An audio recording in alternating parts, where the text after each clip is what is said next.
Hey YouTube, today I'm going to show you how I properly care for leopard geckos. I'm not saying this way is the only right way. I'm not saying that any other ways are wrong. You know, it's obviously preference, and it's a very opinionated subject. A lot of my care videos are going to be coming up. You know, there's a lot of different opinions out there, and it's just how I do it, and all my animals are very healthy, so I'm not saying that it's right, but I'm not saying it's wrong. So, just to go on with the video, you can keep leopard geckos in tanks. I don't keep any of my leopard geckos in tanks, so I'm not going to be able to show you how to properly set up a tank. Obviously, you're going to want to have the same exact things in the properly sized tank, and a good gallonage for a single leopard gecko would be 10 to 20 gallons, and if you want to keep two, I would say 20 to 30 gallons of space. For rack size, a single leopard gecko can be housed either in a 42 quart tub, which is a lot of space, I understand, or there's this 15 quart tub, or I don't know how long this is. I don't know how big this is. It's about this size for a single leopard gecko. It was what Iris was living in, but then I decided to give her a little bit more space because I had it, and I like to give my animals the most space possible. So instead of looking at ugly outsides of tanks, I'm going to show you the insides. So first I'm going to show you Midnight and Poseidon, because this is a good one. Midnight and Poseidon, sorry if there's any poop. Yep, there's poop back there.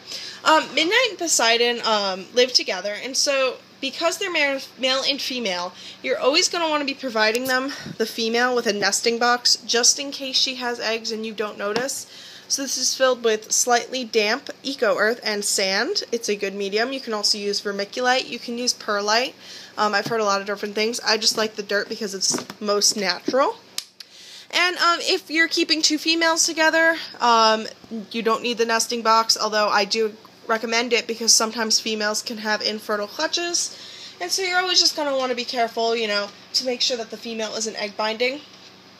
But the few basic things that they need in their cage are a couple of hides, a water bowl full with fresh, clean water, a dish filled with calcium, and as you can see, Midnight has been going crazy on the calcium, and then a dish for mealworms, if you decide to feed them mealworms. Diet, they can basically eat anything that is the space between their head. As you can see, I give them crickets, as you can see. I usually give them the Midnight and Poseidon about 15 crickets in here every other day or so, and I keep mealworms in here all the time. Mealworms, crickets, dubia roaches, they have dubia roaches sometimes. They don't particularly love them, but they do well on them. You can give them superworms if they're big enough. I wouldn't recommend it, but you can. I know Poseidon really likes superworms. I've also heard that large adult leopard geckos like Poseidon in here can also get pinky mice. I do not give mine pinky mice, but it would definitely be a good what's it called? Fatter, like to make a female fatter for breeding season. But as you can see, Midnight is very healthy weight now again because of all those meds that she was on. And she's actually been ready for breeding for quite a while, but Midnight has not bred because she reabsorbed the eggs. But for bedding, I use paper towels because I think it's the most sanitary way of keeping them. Sometimes people keep them on sand and they can eat the sand and become impacted when they're hunting their food or even just licking it. And reptile carpet, I've learned a lot, and I decided I do not like reptile carpet whatsoever. It holds a lot of bacteria, you can't clean it very well, and it's just not very nice looking. So although paper towels isn't nice looking, I just like it because it's the most sanitary, and so when I see poop, which after this video I'm going to be taking everything out and sanitizing it with chlorhexidine, which is my favorite cleaner, and the geckos stay a lot healthier and they're exposed to like much less of their poop. So you're going to want to keep them at a temperature of around 92 to 90 degrees, or 90 to 92 degrees, and then on this side is around 77 to 82 degrees. Just making sure that the hot temperature is warm enough, but not too warm. And you're going to want to make sure that they're healthy and that they're shedding properly. Sometimes leopard geckos have trouble shedding with their toes. And so you're always going to want to make sure, you know, once a week I would pick them up and just check to make sure that there's no shed stuck on their toes. As you can see, Midnight does not. Let's see. Okay, Midnight, stop walking closer to the camera. And so as you can see, she has no stuck shed on any of her toes, so she's set for the week. And Poseidon, I just checked, he has none. And I have no idea what Midnight is doing right now. Maybe she's digging. Maybe she's getting ready to lay eggs. And yeah, so that's their basic setup for male and female, or female and female.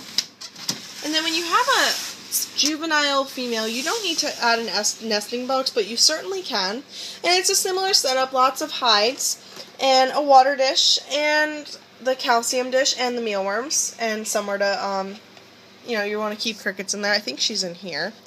And so this is my raptor female that will be breeding with Poseidon next year, my male leopard gecko. She is so pretty. She's probably one of my favorites. She's a little crazy, but she's really pretty. And so, basic handling of leopard geckos, that's a fun one. When you have a crazy one like this, you're going to want to make sure you're holding it over the bin or over her cage because she's kind of crazy. I'm not going to show you how to handle her because I need both hands.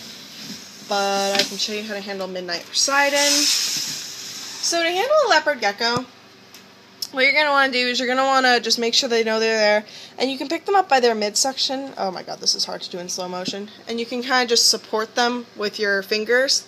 You're just going to want to make sure, see how I'm over something? You just want to make sure in case they jump off. And to put them back, you kind of just let them crawl off. I can do that in fast motion now. No, I can't because it's my left hand.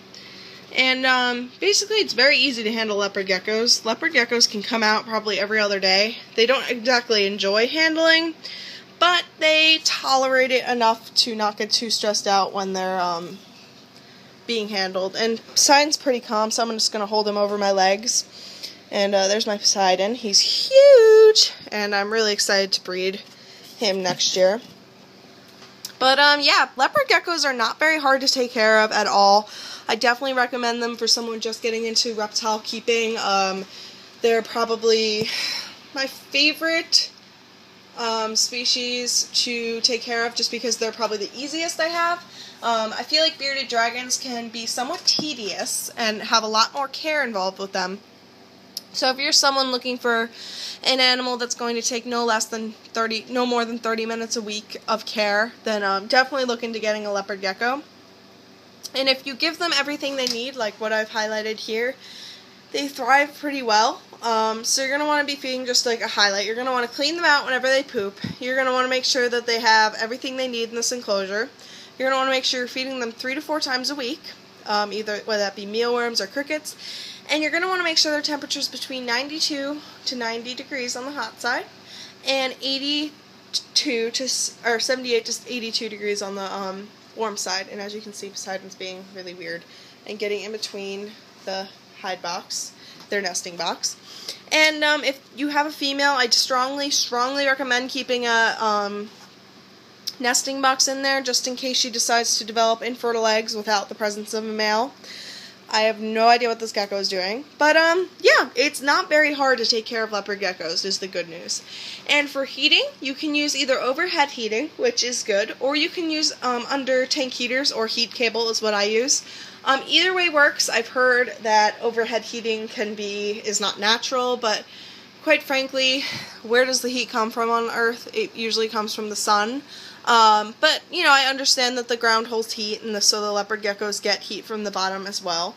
I've kept all of these geckos that I have both on overhead heating and under tank heating, and they've all done fine. They all lived, and in fact, they're just as healthy on either way. So if you keep them on a tank, you can keep them with overhead heating, and they'll be fine, which it's basically a preference. I would research into that, and, you know, you can decide for yourself.